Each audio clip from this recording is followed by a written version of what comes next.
Are we live now? Good morning. Today's talk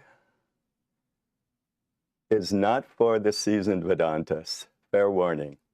This is for mostly new people who are not particularly that well acquainted of Vedanta tradition in the Ramakrishna Mat and mission and our traditions. So this will be more specifically on that. I'm going to begin in a different way today. So I'm going to actually read a poem. And this poem is called The Concept of Peace. It was written by Swami Bhaskarananda many years ago, the past head of our center. And I've always liked this poem. So it's entitled The Hindu Concept of Peace. The rulers think that punishing the peace breakers will bring peace. The oppressed think that eliminating the oppressors will ensure peace. The nations think that destroying or subduing the enemy nations will create peace. But the wise say that ever-enduring peace can never be obtained through external means. One who has found inner peace has indeed found peace that abides forever. Through spiritual discipline alone, this inner peace can be acquired. One who has found peace within transmits peace to others by one's own life's example, though he may not be aware of it. Therefore, say the wise, may all try to create peace within before trying to create any temporary or superficial peace in the world through external means. Om Shanti, Shanti, Shanti.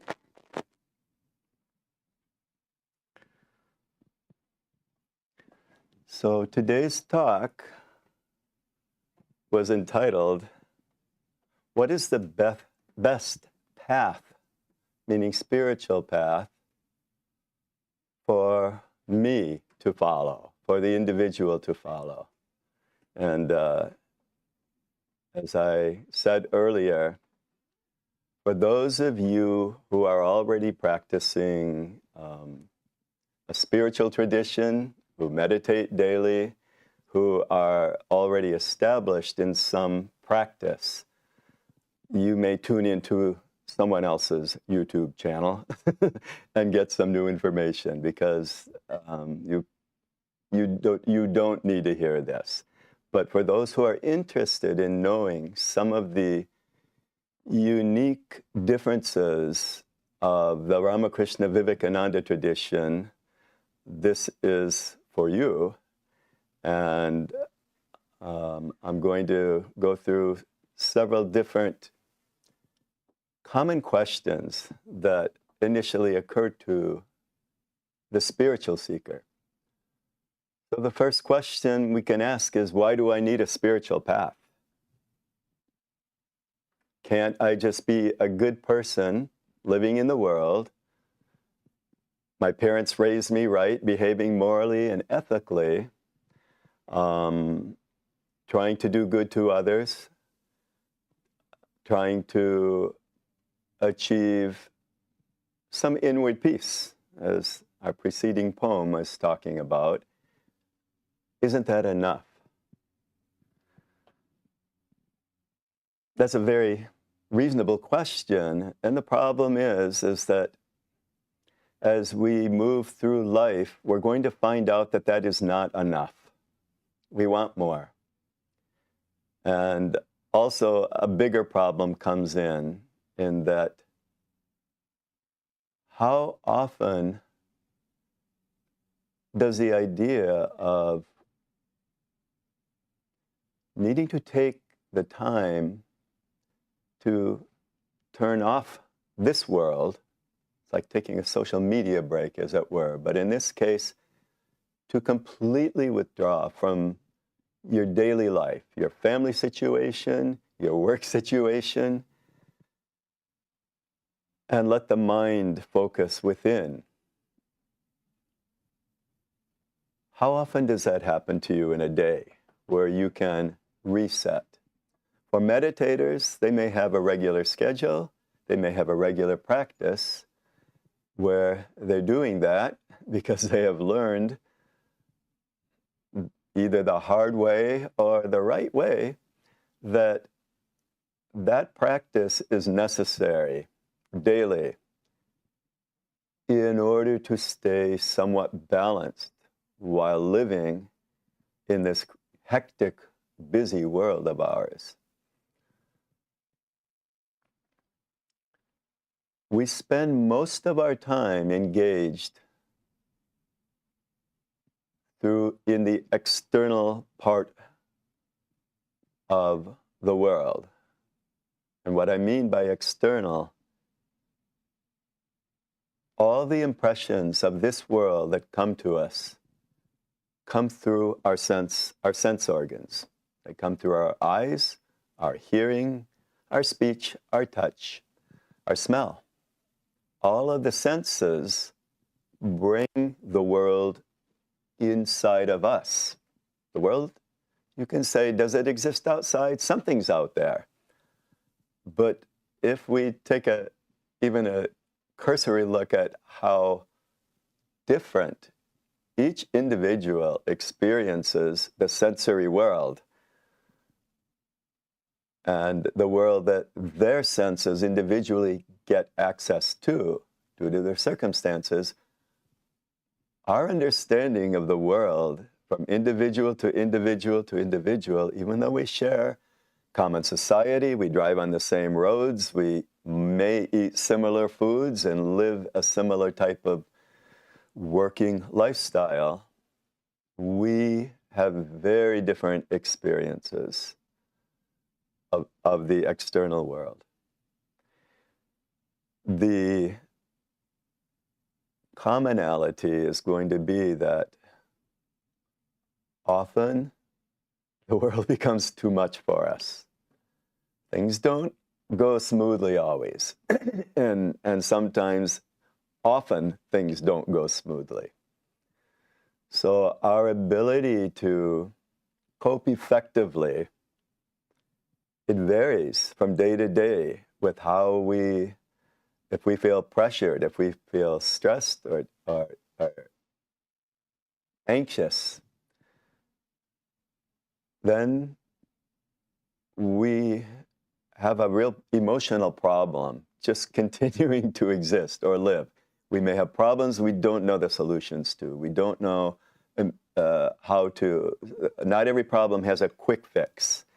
So those that do, we've already learned that, how to take care of things. But those that give us our problems, the things we call my problems, because my life is different than yours, and yours is different from everyone else. And by the time you're an adult, you probably have problems.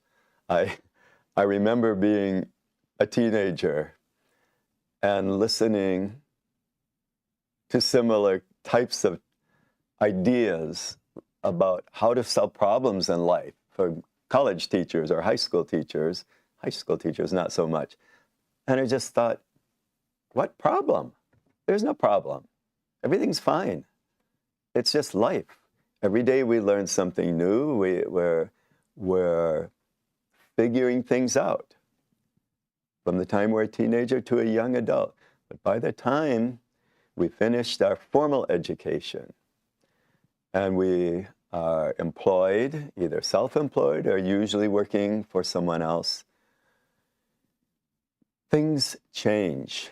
Our perception of, am I going to do this? We'll ask ourselves the questions. Is this my job for the rest of the life? I'm another generation back. But the idea that you may have a career that will last your entire life, I'll be an engineer, I'll be a doctor, I'll be whatever it is, a factory worker. Do I have to go to a factory for 20 years, 40 years every day and do similar things? When you're young, we just want to go day by day and week by week, thinking we'll move forward and something new will show up. Okay, I'm going to get back on topic here. What inevitably happens as we grow, people find themselves in their different places in the world. And again, this is about spiritual life. The paths for spiritual life in the Vedanta philosophy have been divided, even though they all bleed and fade into each other. So in Hinduism in general, several paths have been acknowledged in the Bhagavad Gita, with the scriptures like the Upanishads, which are highly on the intellectual plane, ideas that have to be penetrated and understood deeply for them to be of any use to us. Just reading the Upanishads like a Mother Goose rhyme and even memorizing them won't help us much unless we have been able to integrate and assimilate these highest thoughts for man's evolution, which is what the Upanishads are dealing with. And it asks the question, before we go further with what path is right for different paths, let me just say what they are right now. So we have the paths of karma yoga, the path of action or activity. We have the path of bhakti yoga, the path of love and devotion, where we try to find some way to love God and let our lives be connected to God. The path of devotion is often recommended for most people because the emotions that we are born with and live our life with, our likes and our dislikes, our loves and our hates, they exist in us in plenty. And for spiritual growth, if those same emotions can be given a new direction, a new force towards a higher ideal, not just getting through day-to-day materialistic life, paying the bills, but a higher idea of looking within our own mind, withdrawing from the world and turning our thought to our own self. And when we do that, the questions pop up instantly pretty much is, who am I and what am I? What am I? I thought I was such and so's son and I belonged to this family and I grew up in this village or this city or this town. I went to this university or this high school. My parents have this name and I've been given that name. Often when we're in our 20s, if these questions come at that early age, the question will come up. Is that what I am then? They certainly did come up for me anyway, and that was long before I came to Vedanta.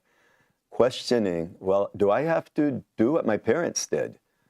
Do I have to get married? I have to create children? I have to have a job to support them and do all these responsibilities for the rest of your life? That's how it seems to you when you're still in your 20s and a college student.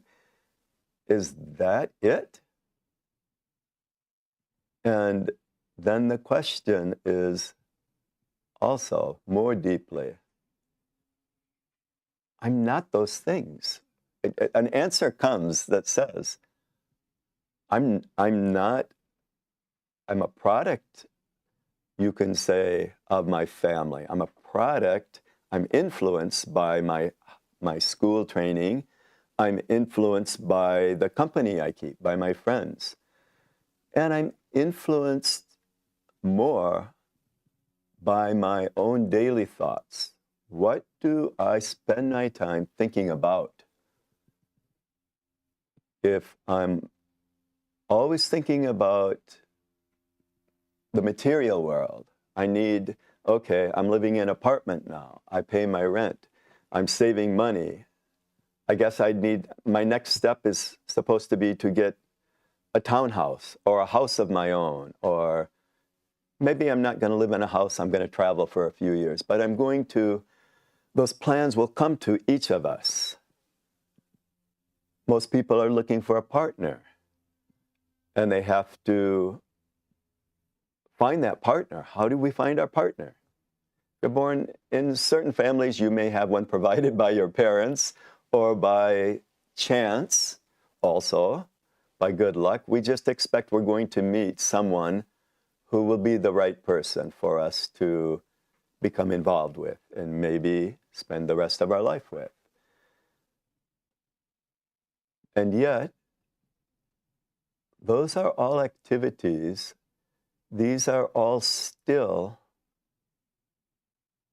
what we're doing with our time and our life. And they're not answering the question of life's purpose, of what I am. I like the terminology I've heard used by other Swamis as far as discovering or rediscovering your own true original nature, what you truly are.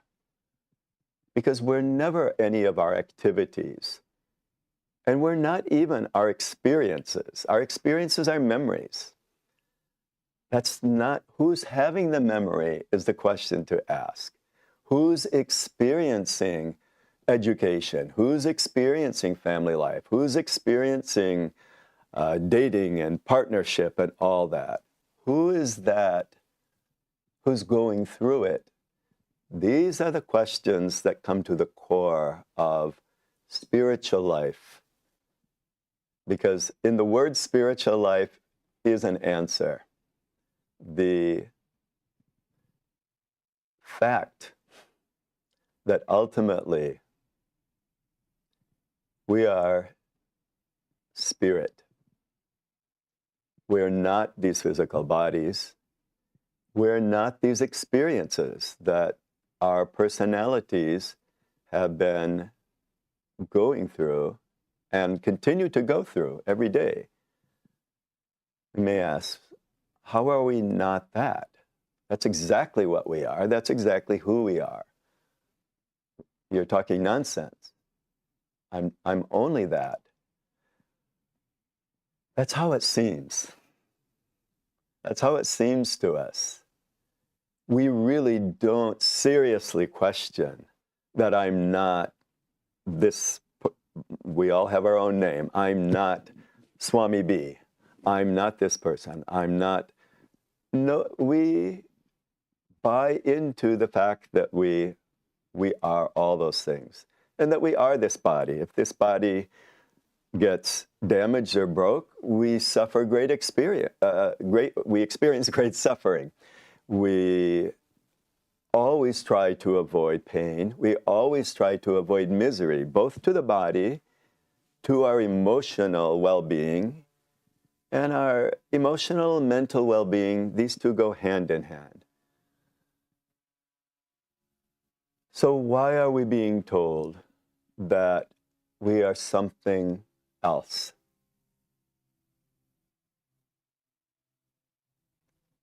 Because that is the truth. And that's a truth that has been corroborated over and over and over by the saints, the sages of India. Many Western philosophers have come to several Western philosophers have come to similar conclusions. Where does our sense of I amness come from? Where does our consciousness come from? Science, neuroscience is trying to work really hard to pinpoint what part of the brain the I am part of us, I exist, I experience, I exist, I am. What part of the brain produces that? But the sages, the meditators, have known for thousands of years that they have the cart before the horse in this case. Science is looking to find an answer in a very particular way, and it is blinded by not seeing the limitations it's working with, by you thinking that from the brain, because we know if a person's badly brain damaged or whatever, he appears unconscious, he doesn't exist anymore. So everything must come from the brain. If you're knocked out or if you're in a coma, from observing externally, it appears that that person is gone. But whether thought is not happening, well, we can put electrodes. If people are thinking now, our equipment has become much more sensitive to be able to detect emotional responses in the brain and thought or thinking, REM sleep, dream sleep. But that equipment is still very limited. And then the question is never answered by science. Nobody has ever come to a conclusion. Many Swamis have pointed this out, that they do not know where consciousness comes from. They've never been able to say that the brain is there first. They've never been able to prove anything. We're very good in science being able to go down to this cell functions this way. This is how things pass between cell walls. I mean, the science is getting more and more evolved, but this area of consciousness has been, they've blatantly failed again and again and again. Neuroscientists have been working for many, many years trying to find that I amness, because that's something that they also experience. Every human being knows that one thing, that I exist. And that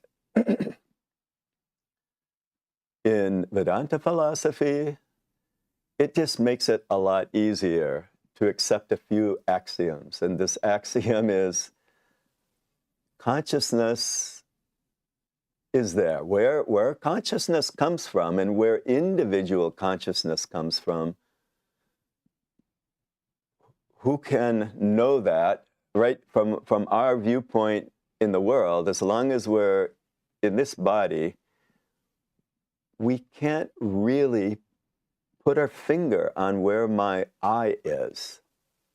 Is it in my brain? Is it in my heart? Is it in my emotional center when I feel, I think, I do?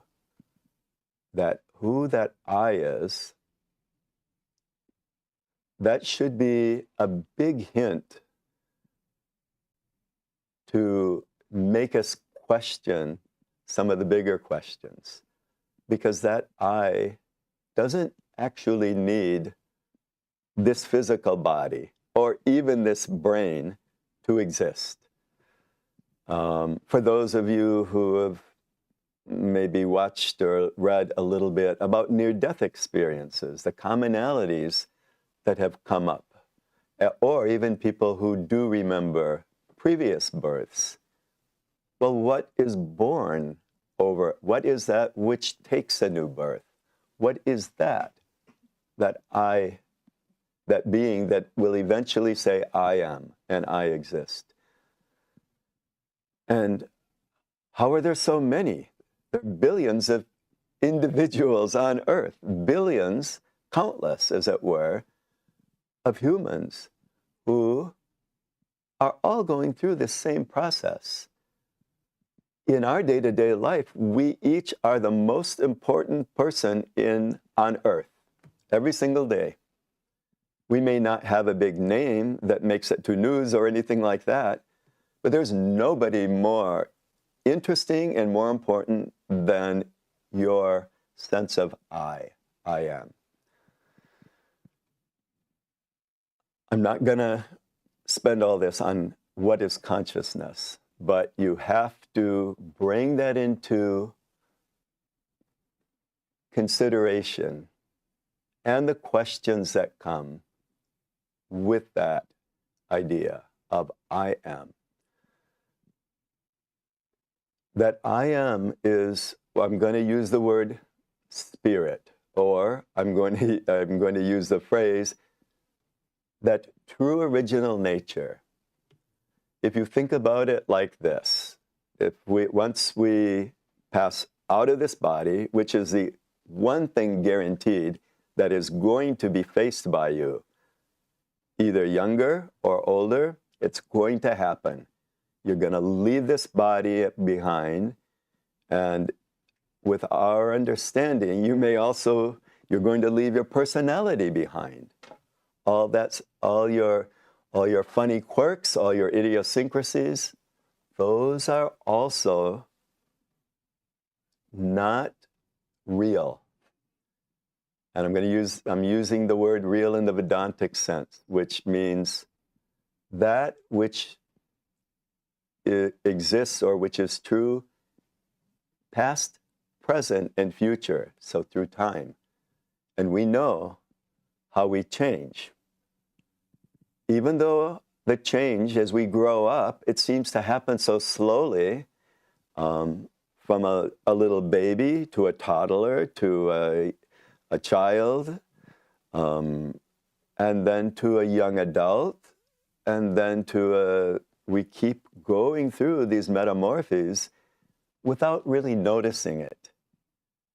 And yet, for those of you who might be a little bit older, and even if you're younger, if you think back when you were a child or a young adult and go, am I that same person? Well, you seem to be the container of all those experiences. You can validate that. But those experiences are separate. They're always separate, and they happen in time. We have fond memories, we have traumatic memories, but they all happened before. They're done. They're gone.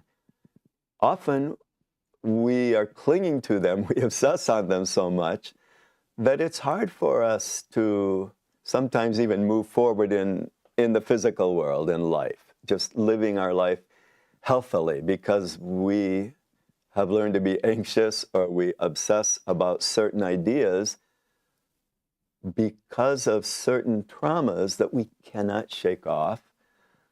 So how do we find the balance, not only to live our life with poise, with calm, with equanimity, but to also dive deeper into that question of I amness. What am I? Who am I? In the Bhagavad Gita, we get acquainted with yoga in the different yogas, the karma yoga, the bhakti yoga. We have jnana yoga and we have raja yoga. Now, I'm going to leave the Gita behind and I'm going to put it into Vedantic context because it's a little clearer usually. So one by one, we'll just talk about these four paths for a little bit. I'm not going to have a lot of time. So the path that's readily accessible to everybody. All these paths are readily accessible, but so karma yoga, the path of action, we are always taking action. A thought is an action. Whether we're sitting still, we're still active. Your mind is active. So what makes action qualify as karma yoga? Karma yoga. Yoga means yoke. I'm not going into definitions on that, but the path to find our true original nature through action. In a nutshell, the simple version is by working, doing our work, and understanding that if we can mentally and emotionally not cling and crave for the results of our activities, be it our job. Nobody's going to go to work and do their job for free, although that's not true, because we know what is an intern. Many interns work for free. What is their reward? They're learning their job, and they're making their skill set at a higher, they're developing their skill set, they're improving their abilities, and even though they may not get a salary, some internships will pay a salary, but they know that this is going to be good. Karma yoga is going to ask that we be a little detached from our actions, that we step back, remembering that if we stay very attached, I worked really hard for this, I want my reward, we will get it, usually. You will get your salary, you will get the satisfaction of a job accomplished, whether you're painting your house or doing a big project in the office or building something, doesn't matter what the action is. We are usually motivated to see the end result. But we are told in karma yoga, let the result be whatever the result will be. Not every endeavor, as you all know, is a success story. How many startups? How many startups in our daily life? We start a chore and never finish it. We try to take care of our mundane life, and there's just always 10 more things to do. We finish a few of them, and yet our life goes on, whether we finish it or not. And why should we be giving up, first of all, the wish to be rewarded? Isn't that a natural thing? It is a very human thing to want to reap all the results. The problem comes when the results come in on the negative side, we feel cheated. I worked so hard on that and everything failed, or it was a disaster, or I got fired anyway, or I painted my house the wrong color. I hate it. And I spent 20 hours doing it myself, or 100 hours. That's what being attached to the fruits. You have expectations. I will get this, I will get that. Usually we think, if I do this, it will make me happy. That's the simplest understanding. We're just trying to be happy. We're trying to make ourselves happy. That attachment, happiness isn't a one-sided coin. Happiness is only happiness when it contrasts with misery. You cannot know one without the other. You cannot know light without darkness. You cannot know love without knowing hate. So our likes and our dislikes and our attachments, or our ability to detach. We all have seen in our own lives too, certain areas we can walk away from and give it up. We're just not that invested in it to care about the results. So I think we have some experience just living our life in the world with detached thinking, the ability to not be too concerned about the end result. It doesn't necessarily make or break your life or change it. So what's the reason, though, why we're being asked to be detached from the fruits of our actions? First of all, if we are detached, you will learn that you're neither elated nor devastated when things go your way or don't go your way. This is a path to leading a more balanced emotional life. Not emotional meaning feeling happy, feeling sad, feeling bad, feeling frustrated, feeling anxious. We only feel anxious when we're very concerned about the end result of what our actions are supposed to be bringing us. If we just work, it's like being a volunteer for a nonprofit organization and just do the job. You come and you work and you go back home and you have a certain satisfaction that you did something with nothing in it for you. You did it to help, to give service to another. That process begins to develop a new way of thinking in the mind, of learning to not be so up and down in our responses to what the world will bring to us, because if the more attached we are, the more misery we will have in our life when that something goes away. And that's everything that's there now will be gone. If we're attached to it, we're going to suffer. Can suffering be avoided? In a practical answer, it can be minimized quite effectively, actually, by detached action. I'm watching my time, and this is not good. We just got to start on karma yoga. I'm going to jump to the other yogas, our bhakti yoga, which is a path of love and devotion, and the path of Raja Yoga, the path of deep meditation. Very, very few are going to be able to.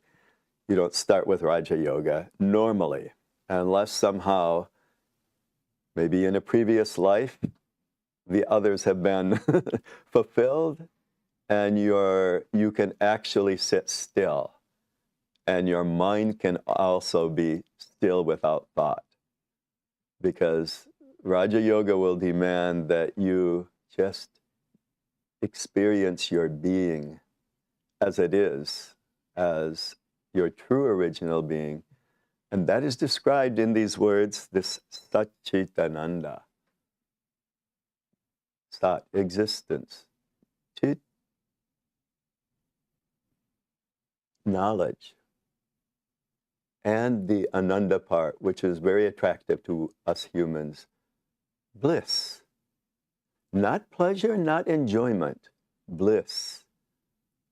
That is our natural state of existence as spirit, as an I, which isn't attached.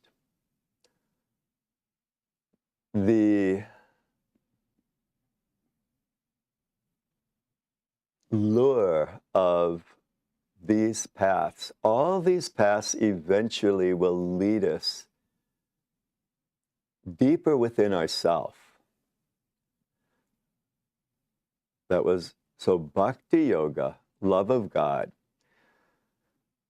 Ramakrishna, who kind of has established our tradition. We follow the teachings of Ramakrishna as explained by Swami Vivekananda and is demonstrated through the Holy Mother's teaching, Sarada Devi. These three have shown in their lives, they've given us more than enough to succeed, actually, in returning to that original nature, finding the capital S self, which is always there. It's always present. It's the observer, that witness self. And yet, though we sense it, we all experience that, as it were, inner voice. Often the mind gets involved with that. That inner voice is also our mind, which can be all too chatty, can upset us, can give us anxiety issues because it won't shut up. And it talks about things that scare us. What happens if this happens? What happens if that happens? All these speculatives, what happens if questions that usually only make us feel worse. So learning to quiet the mind is the very first step in any of these paths, really. We have to be able to sit calmly and peacefully at will. And that's only done through practice. So sadhana is always necessary. All of our teachers have told us that. It's not the thing we often want to hear because sadhana means some work, some practice. And I think for many of us, we're thinking boring. Sit and do nothing? There's too much to do to sit and do nothing. Is there? What are you in such a rush for to get to this place?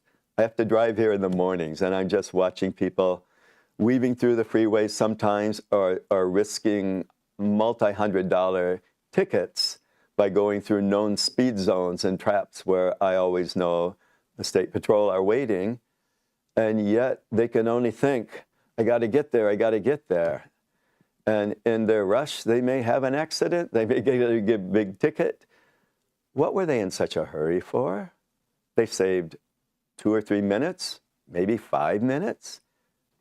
For what? Make an appointment? Did that change their life? Being able to calm the mind to a reasonable point where we feel we have some control over what we're going to deal with mentally and emotionally. We have that choice, but it takes practice. And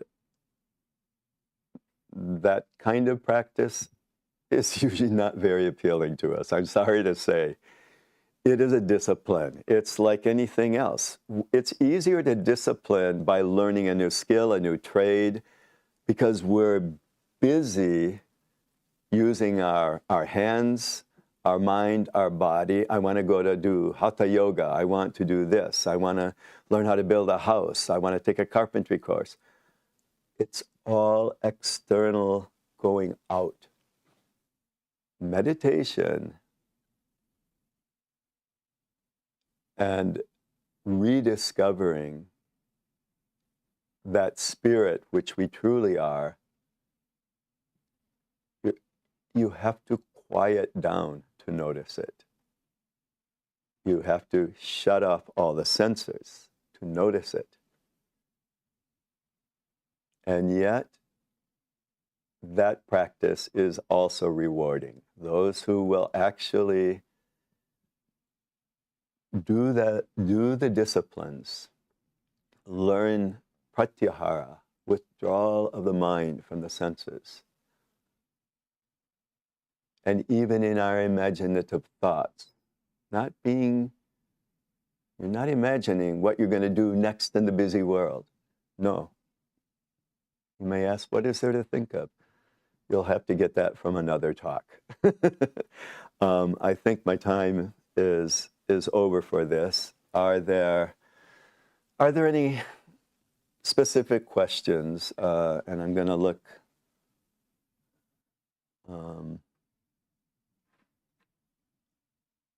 Ben, is there? I'm not seeing anything. Okay, I see a hand up there. We'll just.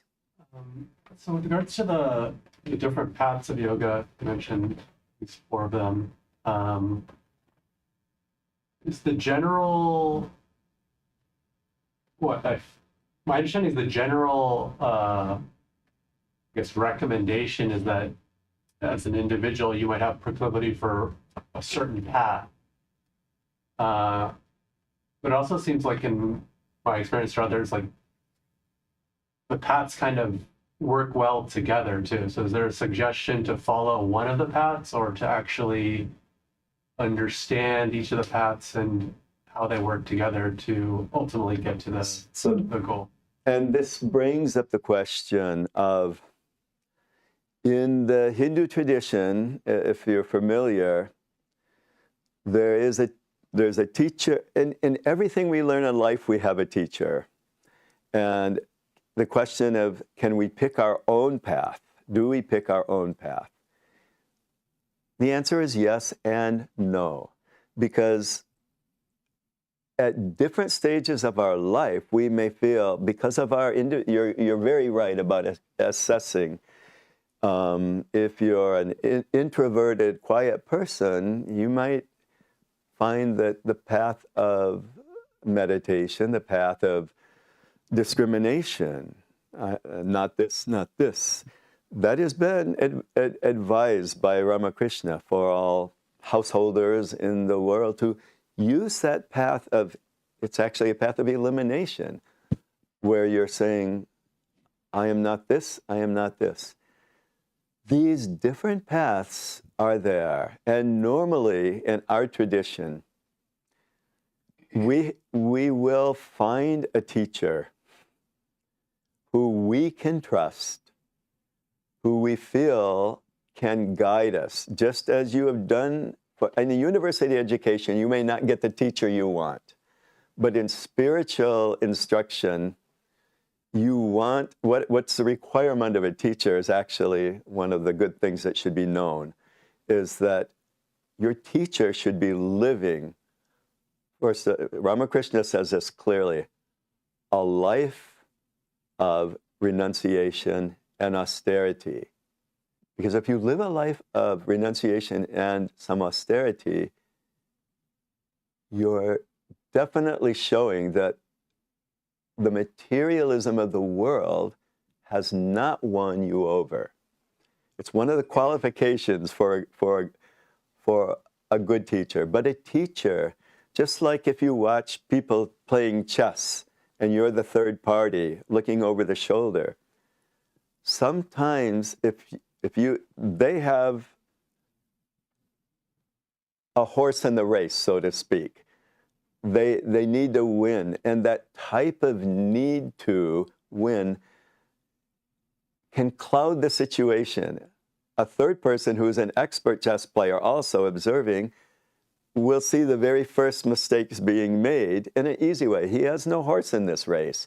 He's just watching, and he's also tuned to how the game is played and what the consequences of that last move are going to be. He may see it before the players see it because they're so intensely focused on their next move. In spiritual life, having a teacher is almost always necessary. Does a teacher have to be a human being? Ultimately, of course, whether the human being wrote a book, whether the human being's giving a YouTube video that is appealing to you very much, it's a human being who has walked that path many steps beyond where we are. And I said this in the beginning, this talk is for people who are thinking to add this component to their life, and that doesn't usually happen until the life of the world is not satisfying to us anymore, or we are convinced that it will never be able to fulfill what we truly desire. One thing or 100,000 things won't do it. A nicer thing or a lesser thing won't do it. But in the world of ideas and of reaching to understand who and what we are, all of these different paths, jnana yoga, discrimination, bhakti yoga, love and devotion, all of them, Swami Vivekananda wanted his brother monks and the devotees to find a way to balance all four paths. You will have to do some meditation, that Raja Yoga. But as you progress in each of these, you'll find that I can do this and this, but I can't sit still. Or I can sit still, but I fall asleep. Tamaguna has come in. So this is where individually a person is going to be much better off if he has a teacher. And in our tradition, the idea is there that if the student is ready, the teacher is always waiting. The two will be brought together. And you'll say, well, how does that happen? Talk to people who it's happened to. It just happens. They'll say that the teacher is always waiting for that. We see online, I see online, many gurus, online gurus, who are looking for students, are happy to take them on, and it sort of smells of business. If it smells of business to you, you should know that the very first requirement of a spiritual teacher giving Vedantic teachings, there's no cost, there's no charge, there's no profiteering. The teacher is going to gain nothing other than the satisfaction of helping another person along. They will never ask for money or things. And if you find that happening in any sense or form from a teacher, keep looking. Any other, does that answer any of your questions, paths? It was a roundabout. Yeah.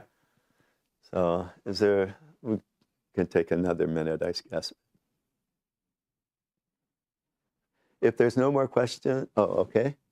I would like to know about that. You mentioned that we are a spirit, right? Yes. So the quality of our spirit is represent our soul, or like what's the difference between the soul and the spirit? And also I wanted to add to our personality, characteristic, and consciousness. How is that blended together? And blend is the perfect word, because that is our problem. It has blended what the wise teachers, what the sages of the Upanishads said. Somehow or other, this perfect blissful I, the jiva, individual soul, has become connected with the mind and the body. With the mind comes all the personality that we have. And we are so connected. It's not like peeling the skin off an orange in the way we can separate it. We will have to learn to find that self within, the soul. We can call it the soul or the self. In Vedanta, we like to use the word self with capital S. The ego self or personality self, we tend to refer to as small s. That's the one that has the name and all the likes and dislikes that come along with that name. So that watching for our likes and our dislikes, that's attachments of attraction or repulsion, that is going to happen in the personality, in the mind. The soul as we understand in Vedanta, is ever free, ever perfect. It lacks nothing to be desired. You cannot add to the soul. And we are told that each of us at our core is none other than that perfect soul. That's the idea in Vedanta. How did this huge mistake happen to us? How did we take a birth? How did we get embodied and mixed up with all this world that keeps us so busy and preoccupied with it externally? The sages will say, you don't need to find out that the hows and whys may never be known, but the path out. If you really want to say, enough is enough, I want out. I don't want this, as it were, almost endless cycle of birth and rebirth. Again and again, we learn the same thing until somehow we've finally had enough births to where, usually when we're quite young, we figure out this nature of the world quite a lot faster than we used to 100 births earlier. And in that birth, we may be able to succeed in our spiritual life. I think with that, I will, does that answer some part of your question? These are really good questions that everybody needs to take time to think about. What is a soul? How is a soul different than the mind? In Vedanta, you will find many books and many swamis who have written using the philosophy of Vedanta, using Patanjali's Yoga Sutras and our scriptures in the Upanishads to try to explain and show why you are spirit.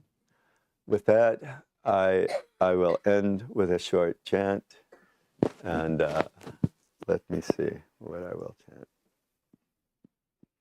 Om Sahana Vavatu Sahano Bhunaktu Sahaviryam Karavavahi Tejasvinavati Tamastu Mavid Vishabhai. Om Shanti Shanti Shanti Harihi Om Tat Sat. Shri Ramakrishna Arpanamastu. Om, peace, peace, peace to all living beings.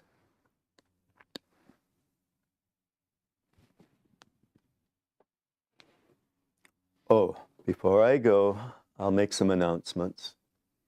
So there's a Ramnam program tonight, which is the singing of the name of Rama. 6:45 p.m. in this chapel. This Wednesday, Swami Satyamayananda will give a gospel class, which is also streamed live, and the Ramnam is actually streamed too, but it's a lot more fun if you show up in person. So the Gospel of Ramakrishna, one of our main books, Swami Satyamayananda is giving a class on Wednesday, 7 p.m. This coming Friday, we will have a guest Swami from St. Louis. He's new to the country, actually. Shiva Charananda. I hope I'm saying it right. He's the assistant minister at St. Louis. And Maturnath Vishwan. He's going to give a talk on Friday. And, Maturnath Vishwas. So on Friday night, Swami Satyamayananda has been talking about the householder disciples of Ramakrishna.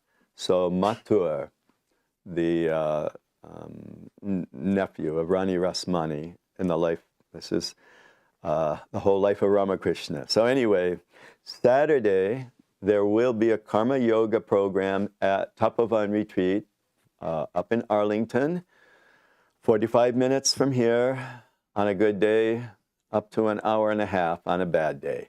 But we meet at 10 a.m. and I will have jobs for us, so I stay at our retreat there. This Sunday, our guest Swami from St. Louis will speak on Holy Mother, the Supreme Refuge. And very important, we will be going on a break from, I believe, July 25, I think the 25th, to August 18th. There'll be no talks, no classes. The Swamis get a break, and so do the devotees. That's the announcement. Okay, thank you.